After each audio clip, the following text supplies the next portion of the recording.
Right, welcome to Inside the Huddle, brought to you by Robo Athletics and powered by the Raw Athletic Booster Club. I'm your host, Tom Brown, and today we got suntan Coach Charley Parker, the Lady Bulldogs. Welcome, Coach. Well, hey, it's nice to be here in this chilly I day was here going in to the say, Ozarks. oh my gosh. Well, we'll talk about that a little bit later. But hey, let's talk about, man, Lady Bulldogs, currently ranked number 10 in Class 6, sitting at 12-2 on the season.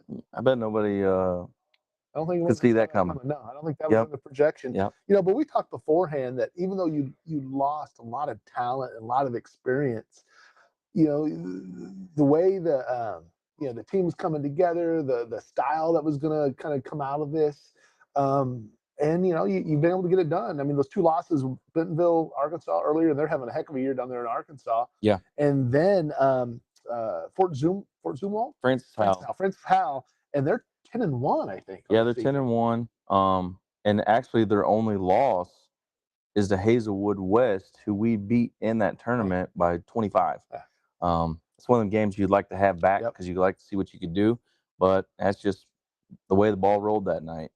Well, so we came off, the last time we spoke was going into the Holiday Hoops tournament, and you had the Rolla Oral Surgery Holiday Hoops. And once again, you came away as the champion of that tournament with a heck of a game against Grain Valley, which, again, you had two dominant performances beforehand. We knew Grain Valley had a couple just stud players. We knew it was going to be a great matchup. And your outside shot just kind of wasn't falling for you that game. Yep, that's one night that we figured out how to play without that outside shot. And, one one of two things happened that night. One, our defense was best it's been all season. I mean, it clicked that night. We played really, really. One other game we played like that against Sunrise Christian, but that night they came in determined and they got down, buckled down, and played their butts off the whole game on the defensive end. And two, Bryson Swafford had the game of her life. She did. She had 11 points, 50 12 points, 12 points that night, and just really crucial ones, and done a really nice job. But all of them together done a great job. Abby Creedy come in, had a big time charge that she took, that led to us scoring on the next possession right there, and she done a great job, and they all done their part, and that's what they've been doing all season. They've bought in, they believe in one another, they're working with one another, and you can start seeing it click with them. Now that they understand it and they see that they can do it, the focus on the rest of the year is, can we sustain it? And, hopefully we can keep working towards that. Yeah, the outside shots didn't fall, but like you said, you got in the passing lane. The defense was there. We got easy transition buckets and some not so easy transition buckets too, with some of those contested buckets they're able to get, and some dump downs, like you said, with Swafford, the way she's able to kind of pick that up. You typically always have your big three in scoring. Yep. Every game, and it's one of them is going to be at the top, and that's kind of how it goes. But it's that other group, the next tier that don't really require the scoring opportunities, but they score when they get their moments. They take care of it, and defensively and with rebounds and with moving the ball. Like you said, they've really bought in. They're a really fun team to watch. And that's so hard as a high school kid, as a young kid, teenage kid, to understand that, to get them to understand the rules. I mean, everybody is better at something than the other and can bring something to the table. And, if those girls can pick up 4, 6, 8 a night, but rebound, don't turn it over, play defense, rotate well, do the small things, take charges. Bryson Swafford, I think, is leading us this year in charges taken. If they can do those small things and find themselves in the fit, they bought into that. Yeah. They seen, all right, that's what it's going to take for me to get playing time this year, and I'm going to do it. I'm going to do whatever I have to do, and tip my hat to them, because a lot of kids can't do that. No, and what's really impressive is that a couple of them are seniors that weren't really part of the rotation last year, but they've stepped up and they've bought in that role as seniors. Yeah. They're not thinking about, hey, I'm a senior, I deserve this, deserve that. I want to be part of a team, and they're doing their part. And that's even tough too, because a lot of kids have hung it up by then. And they stayed patient, and they kept working, and they come to me, and at the beginning of the season, it's like, I'll do what I got to do to help out, and they've done it, and they've done it really well. Yeah, and you guys, like I said, take a lot of pride right now in where you're at with that 12-2 record. And then you just came off a big win against Hillcrest, who was, I think, number 6 in Class 5 at Hillcrest. Yeah. And they'd only had one loss on the season, and you went down there and took care of business. Yeah, that was a big win for us, because they were really what we were not. They were big and they were physical and they were playing on their home floor and kind of in a game that things were kind of going their ways, call wise, and not ours. And it was a battle. And we jumped out on them early, up 17, I think, at one point in time. And here they come. They came back on us and actually tied it there in the fourth quarter. And we hit big free throws down the stretch. I think we were 10 for 11 in the fourth quarter. Oh, great. From the free throw line, and it was we just shut the door on it. Well, that's wonderful. I mean, we talked about that, when Kayla Coughlin comes out 5 threes in the first half, and those were the only points she scored. Yep. They box and wonder, and so then Riley Dodson. That's happened the last 2 games now. So against Liberty, coming out of the tournament, Kayla comes out and goes 5 for 5 from the 3-point line to start the game, and they go box and one on her, and Dodson ends with 30. Yeah. And Kayla ends with 25, 7 for 8 from the 3-point line. Come out again against Hillcrest. Kayla she needs to stretch him out a little bit. I think it's the deal. She's getting him on it. She's getting hot too fast. But she had 5 threes right there in the first half, and he went in a box and one on her, and it kind of knocked us off just a little bit. I couldn't get them slowed down to find out where the opening was. But once we found out where that opening was, Madison Hutton come off the bench and hit a 3 to stretch him out. Mariah Watkins got tough for us right there. She was actually, I think that she was actually 10 for 10 or 10 for 12 from the free throw line in the game. And she finished with 16 then. Finished with 16. Dodson, she's done what Dodson does. She's really coming in. She's getting that confidence and really coming into her own. And she ended up with 28 and, found the openings and got to the rim and hit some threes. She was, I think she was 4 for 6 from the 3-point line herself. But, we adjusted. We got them slowed down and adjusted, and they all, once again, done their job. And, we hit free throws down the stretch and come away with a good road win. Well, when you have, and again, I'm not exactly sure who's your leading scorer right now because it kind of bounces around. Yeah. But when you have someone like Kayla who can knock down those threes and they get a box one put on her, and then she doesn't shut down as a player. Now, again, she may not get her shots, but then all of a sudden, like I said, Dodson and Watkins are getting theirs. Other people are getting theirs. She's willing to be that facilitator if she needs to be a facilitator. Again, your leading scorer from last year, top returner from last year, and she's still willing to jump in there and play the role that's needed, just like the rest of the team. Yeah, and that's great senior leadership, man. She and another example of that is Grain Valley. I mean, she's led us in scoring for the most part this year, and if you go into the Grain Valley game, I think she has 6, I think, or 4. And first thing she said was, I held one of their studs to 2 points. She found her next. It wasn't going, her shots wasn't going, but she found out, all right, what do I got to do to help us win tonight? And she done that. Yeah. And she was the first one that night. I was proud of her of this when I overheard her talking to Dave Roberts with the newspaper. She was crediting all of her teammates. She was the first one to say how great Bryson Swafford did, and she's that type of player. She's the type of player that's going to hold you accountable, but she's going to figure out what she needs to do to win. And that night, she was getting boxed and one. That girl against Hillcrest had her hands all over, through every screen, had her by the jersey, and she just kept grinding, and her teammates done their job, and made them pay for getting in that.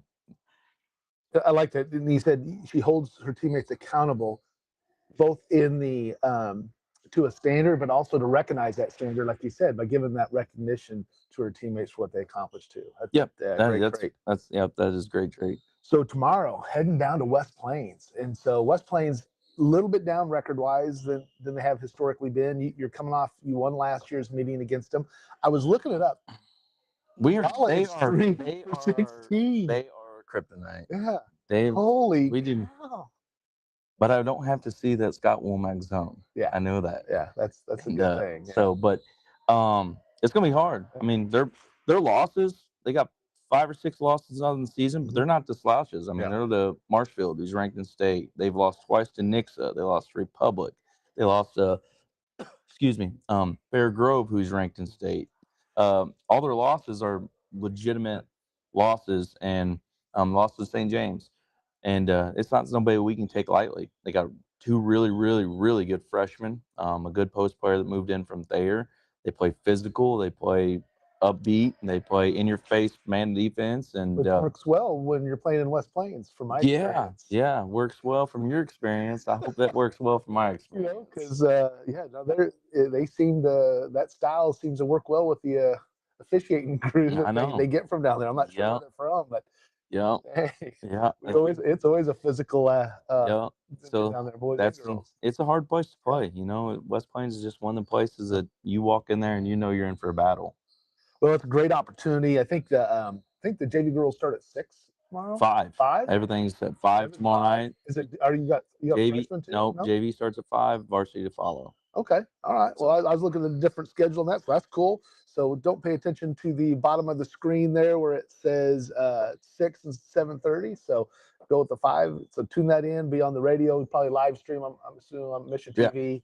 We'll be there as well. Because the radio won't be down there. They got the minors game. And then you got the following week in California, which again, a really tough. I think class 2 still, or class 3. Class 3. 3. Really tough. Teeter-totter in 4. I mean, right there. Okay, they're really tough to react. We went to class when everything went to class 6. They bounced up there. I know they're tough, historically tough program. And then you move into the Herman tournament, which again, I'm not sure who's all in that tournament. Lutheran St. Charles. Oh my. Lutheran St. Charles. They have that Jordan Spicer that signed with K-State. Owensville, Van Leer's got a great group again this year. Herman, New Haven, they both got good. I mean, that's a solid tournament. But tomorrow night will be a test. At California will be a test. Roll into the Herman tournament. I mean, we're looking down the pipes at some really good squads coming up. Yeah, that's going to be a good way to kind of finish out. Then after that, it kind of, I'm not trying to take light of any of the games you're going to have, but there's definitely a change then, I think, in where the looks, the records of the teams you're facing as you kind of light out the season. Can take a little breath for a second, from where but still come in and take care of business. And then your districts. So look at the district seeds. Again, you got a lot of. We're going to be up on the St. Louis side. You and Waynesville are heading up that way. Going to be at Wildwood High School or at Lafayette High School in Wildwood. Yeah. So that's going to be an interesting district, and it is, and it's some of those teams. I've had some people lately text me, and they're like, your next best team in there's 500. Eureka being 500, and you're 12-2. That's something that you can. They think that it's going to be a cakewalk, but Eureka 6-6, and their losses are to like Live for Life. They lost to Lutheran St. I mean, their losses all are really good people. So I mean, they're a good squad. They lost by 4 to Francis Howell, who beat us. So it's not going to be. It's going to be a chore. And heading up there, the boys are kind of staying in Central Missouri, hosting it here. So hopefully that'll kind of work out for the boys' side on that. You'll be again hitting the road up there, but again, I like the opportunity. I like what you got. I like the way you can kind of finish off the season and then move into that district play. Yep. Well, before we head out, let's take a look at some of our sponsors. Always like to recognize our sponsors. Appreciate everything they've done and supporting Inside the Huddle and getting it out there to everybody.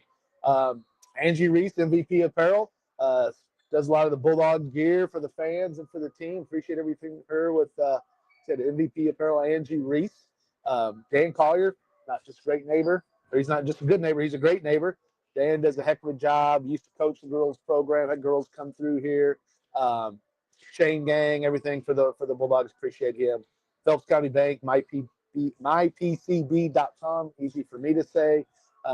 Bankers by day, Bulldog fans by night. Make sure you go there. They're 100% employee owned. Check them out.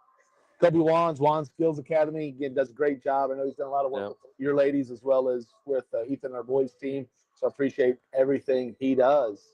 A lot of great time. So before we wind out, what's your favorite vacation spot, Coach?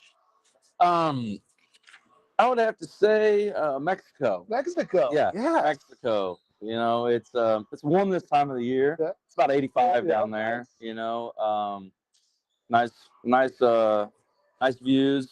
A lot of ocean waves rolling in. Nice. So do you typically do you normally go? When's the time of year you normally go on vacation? Well, I mean, to Mexico. typically spring break, Yeah, okay. like end of March, but this year was a touch different. We had our surprise. it was a surprise. We went last couple of days. My wife, we had our anniversary recently, and it just happened to be around the same time that our good friend turned 40, and we seen we was going to be out of school, and you know, told each other, hey, let's roll down there for a few days, and so we took off after Hillcrest and enjoyed a couple of days down there, and it was nice to get away because this time of the year is chaotic, and you know, I still got to remember my family and never lose sight of that. So. Definitely, especially coming after the holiday break too, where holiday break for everybody else, but you know, filled up with basketball for you and the program. So yeah, great opportunity. Glad you had fun with that. Yep. Always a good time. Yep, it is. Yeah, just it's great to be young and carefree and able to do that stuff. Some of us can't do that anymore. That's how it is. You be you, Coach. Yeah. Looking good with the color as well. Yep. So for Coach Charley Parker, good luck tomorrow night. Thank you. Thanks for being here. I'm Tom Brown, and we'll see you next time on Inside the Huddle.